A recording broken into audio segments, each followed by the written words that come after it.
Balemao et révélation.com billet dimanche 28 juin 2026 Maliens à Kobedougougono. Maliens, mais le défi de lancer Assimi Goïta ma bi dimanche 28 juin 2026 Maliens bébé ni tchaindo ninde kume moko kungolo teke fana Maliens akli bala ni tchaindo kume moko kungolo teke fana 2023 ni ma fili uya mine ka don kasola uya ira Maliens bela ka be moko kungolo teke di Maliens hey ni tchemu mine na ka don kasola ka kume moko kungolo teke fana ka be tulubena atoko ko aljuna wantar aljuna di je pense que atoko ka nga sorambulu ni tchei Maliens et mais 72 heures ou betle nani mbodi Assimi Goïta na ka mokoma ni tchei uya mine Maliens be na ku ya don kasola ka kume moko kungolo teke di n'est-ce pas a photo flani voilà ko aljuna jibo Maliens tchei ambe orna ko bi yalao tchei be kasola wa ou ba te kasola ne ba ka question drone de poser de oh ne va te saba ka set le nanima peut-être ni nous sonjarama ka semaine kelengi ou ka bo ni tchebe kasola ba na te ka moko fakala le donde ay moko tanin kelene kungolo teke Maliens be ka kuma ina men Maliens ko be dugu kono de munu ma ka marabi ne bona Assimi Goïta ni raula nunu ye ma qualité mume nu be ka Mali marabi ni tcham fle ka be moko kungolo teke ke lien jume ba ni Assimi nunu che avec kasola wa ou ba te kasola ne ba la question de poser de yala aljura mu mena o kay moko kungolo moko taningele kungolo teke yala avec kasola wa ou ba te kasola a jijera wa ou ba ma jiji aka kobe choko jume ay kungolo teke kunjume na jonde ba ko fe ka bla moko kungolo teke la e ba kuma ka moko munu kungolo teke atlanche be ko gombele udi moko munu ye fugo ye gombele nu akumbe akam ayo chama kungolo teke ma fa mo wara utala de baka moko famba be gombele udi ni kamali mena ka kuma do kala mbe je flango la me o bena aw yere dabali banfolo voilà ale aljuna to ni aka kuma do di tanto voilà aba keto mena ka fendo la mena ka fendo iro la sanno voilà anga janga ka nukuma la me président kay en sura sur les jamana ka halaki a beye e beje fanga min nana ude jamana ci non teni président tura sura su wa bolo ka Mali bi kenati Mali bi nyaare avec lo baka kuma la ko président kan sura su de bolo a chak ma video kew marla be mo gola yala ba fo kale ko kale ke président ko président kan sura su de bolo a kumba Assimi nunu soutenu ngoyi Assimi nunu de baba ka de minena abeka moko kungolo teke avec politicien neni akuma neni suku be da politicien ko beje fanga de atoko Mali sigira ko fe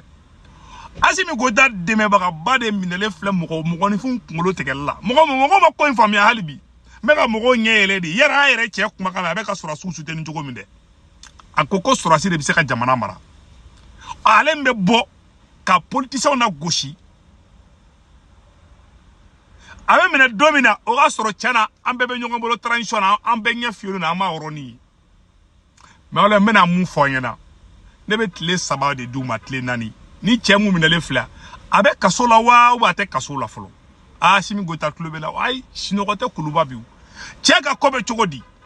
yala o keleme ka bla résidence rivière la wa ou abe kasola wa ou be ala bolla de wa ou be munde kera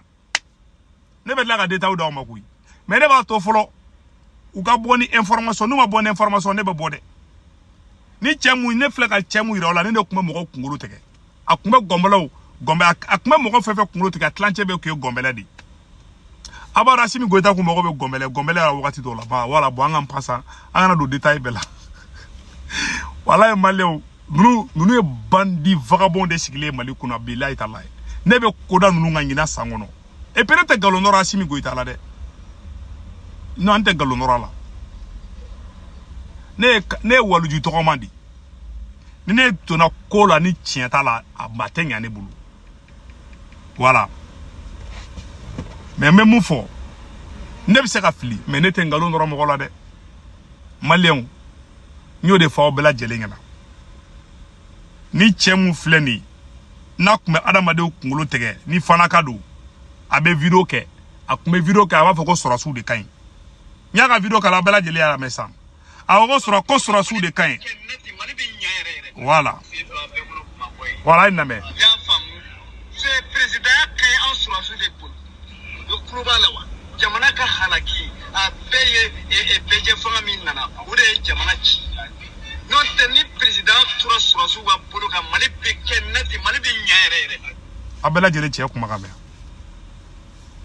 abe ya kuma kame ko sora su drone bi se ka jamana jo ale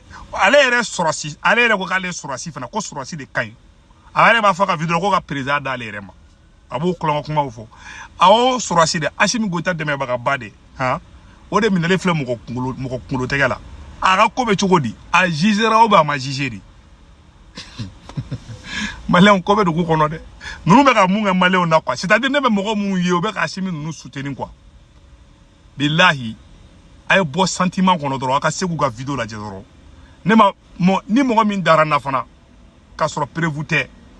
ala dana ka soro prévouté de parce que ne be kuma ta ka dai e rebe ta enquête kaka ante kuma kun fait jamais de la vie o malien bo jamana be ka marata nchukwadla voilà comment le pays est géré nous keleme ka kodo ke jugu nebe nunu kaba nebe nunu fara de bula ku ira male ona ne ma kele ere damne folo nebe réchauffement da ne ma do ali machi madame ne folo mais nebe koda au kangina ne nye cha ka kocha mambe ne ba kalama me ne ba be fo male onyana walai feve mali koyi ne ba beda male onkulu ka walai koko ni mali ko fengel do ne be bona be au akrite kodo ma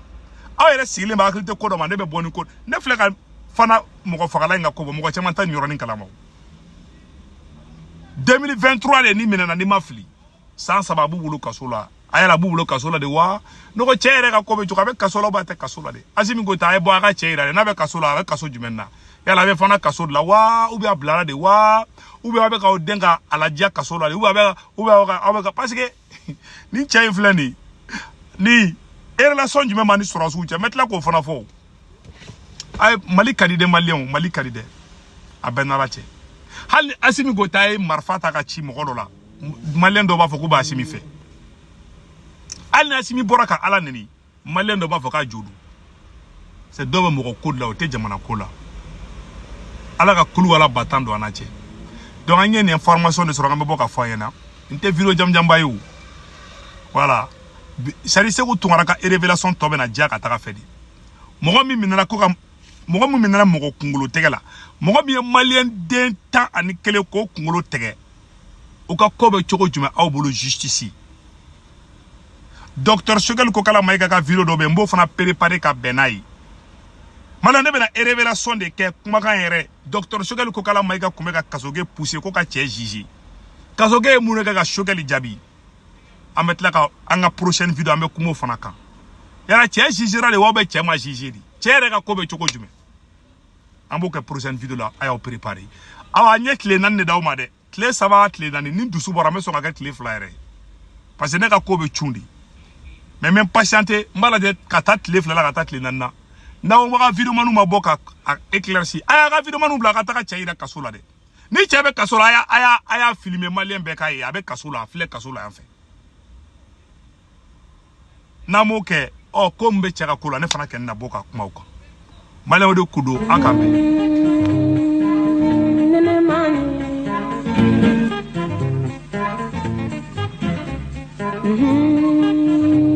Allah enene man